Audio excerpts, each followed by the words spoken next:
කොහොමද ඔයාලට? ගෙම්බෙක්ට ආදරය කරලා බලමුද? කවුද කැමති ගෙම්බෙක්ට ආදරය නොකර ඉන්න? නේද? අපිත් අර ඉස්සර පුංචි කාලේ කාටුන් බලනකොට හිතුණා නේද? අනේ අපිත් ලොකු වෙලා ගෙම්බෙක්ට කිස් කරපුවාම සියලු සැප සම්පත් තියෙන කුමාරයෙක් වෙනවා නම් එයා හරි ලස්සන රූපයක් තියෙන. බැලුවා නේද? කවදා හරි ගෙම්බෙක්ව කිස් කරන්න. අපි ඇත්තටම ගෙම්බ කිස් කරලා තියනව නේද? ජීවිතේ අපි හිතලා බලනකොට ඔබට මට අපි හැමෝටම ගෙම්බ හම්බෙලා ඇති. ගෙම්බ අපි දිහා බලාගෙන ඉන්න ඇති. අනේ දැන් මාව කිස් කරාවිද කියලා නේද? මට හරි ලස්සන කාව්‍ය සංග්‍රහයක් හම්බුණා. ඒක දකිනකොට මට මාව වගේම අපේ රටේ වගේම හැම තැනම ජීවත් වෙන ගොඩාක් ගැහැණු මතක් වෙන්න පටන් ගත්තා.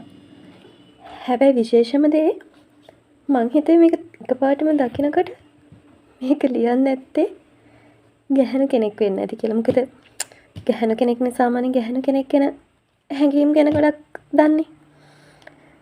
සාමාන්‍යයෙන් මේ කාව්‍ය සංග්‍රහයේ ගොඩක් තියෙන දේවල් පිරිමි කෙනෙක් අතින් ලියවෙන අඩුයි කියලා මට හිතෙනවා. එතකොට මම මේක කැමතියි ඔයගොල්ලොත් එක්ක බෙදා ගන්න. මේක මෙරුවනි බොහෝ තුති කාව්‍ය සංග්‍රහයේ නදීෂ දිල්හාන් කියන ඒ කෙනා හරි ලස්සනට විග්‍රහ කරලා තියෙනවා. Happily Ever After කියන කාව්‍ය සංග්‍රහයේ කොටසක මෙන්න මෙහෙම එයා ලියලා තියෙනවා. හරි ලස්සනට පද ගලපලා. ඔයාලත් බලන්නකෝ. ඔයාලටත් එහෙම අය හම්බෙලා තියෙනවද කියලා ජීවිතේ? හම්බුනි. පළවෙනිම ගෙම්බට. හාත්තක් දුන්නා මම. එයා කුමාරයෙක් වුණා. මූණත් රතු පාට වීගෙන. ඊටත් පස්සේ මම දැක්කේ සට කපට නරියෙකුගේ පෙනුම.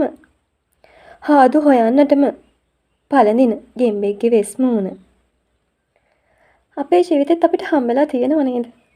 සට කපට නරියෙකුගේ මූණට ගෙම්බෙකුගේ මූණක් දාගෙන අපිට පෙන්නලා අපෙන් කිස් එකක් අරගෙන එයාට රාජකුමාරයෙක් වෙන්න පුළුවන් කියලා කියපු ගෙම්බෝ. බලන්නකො ඉතුරු ටික. කාලෙකින් මම ආයෙමත් හාද්දක් දුන්නා තවත් ගෙම්බෙක්ට. ඌට අතාරින්න බැරි වුණා තකතිරු ගෙම්බෙක්ගේ ඔළුව. කුමාරයෙක් ආවම හදවතට මම ගෙම්බියක් වෙන්න ඕනිමද පොකුණක. අපේ ජීවිතවලත් ඔබට මට ඕනේ තරම් මෙහෙම ගෙම්බ හම්බෙලා ඇති. ඔයාලටත් මතක් වෙයි මට වගේම. මටත් හම්බුණාද එහෙම ගෙම්බෙක් කියලා. කල්පනා කරලා බලන්නකෝ. සුරංගනා කතාවක ඉන්න එකත් ලේසි නෑ. අමාරුයි ගැහණියෙක්ට. මේක මං හරි ආසම ගෙම්බට උපමා කරලා තියෙන පිරිමිකම ඇතුලේ පිරිමියෙක් වෙලා පිරිමිකම හරි උපහාසාත්මක විදියට ලස්සන වචන ටිකකින් එයා ඉදිරිපත් කරලා තියෙන විදියට. ඒ වගේම එයා ඒක ඇතුලේ ගැහණියෙක්ට වරදින්න පුළුවන්, රැවටෙන්න පුළුවන් තැන් හරි ලස්සනට එයා දිග හැරලා තියෙනවා. මේකෙන් එයා ලොකු පණිවිඩයක් දෙනවා කියලා මට හිතෙනවා.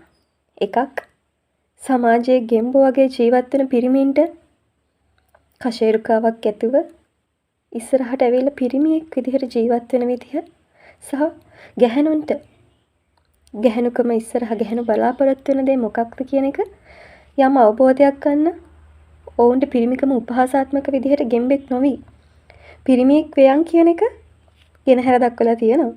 ඒ වගේම ගැහණියෙක්ට වගේම සාමාන්‍ය තරුණ ගැහණු ළමයෙක්ට කෙල්ලෙක්ට ගෙම්බෝ වගේ පිරිමින්ට නොරැවටි ඒ ගෙම්බොන්ගේ මුහුණ දාගෙන ඉන්න වෙස් මුහුණ ඇතුලේ ගොඩාක් සට කපට නරි එහෙමත් ඉන්නවා කියන එක අපිට මතක් කරන්න එයා හොඳ උත්සාහයක් කරන් තියෙනවා. ඔයාලත් කල්පනා කරලා බලන්නකෝ. ඔයාලගේ ජීවිතයේ ගෙම්බෝ හිටියද තාමත් ඉන්නවද කියලා. ගෙම්බෙක් පස්සෙන් එනවනම් පරිස්සම් වෙන්න. ඔයාටම වටේවි දවසක මේ කතාව නැත්නම්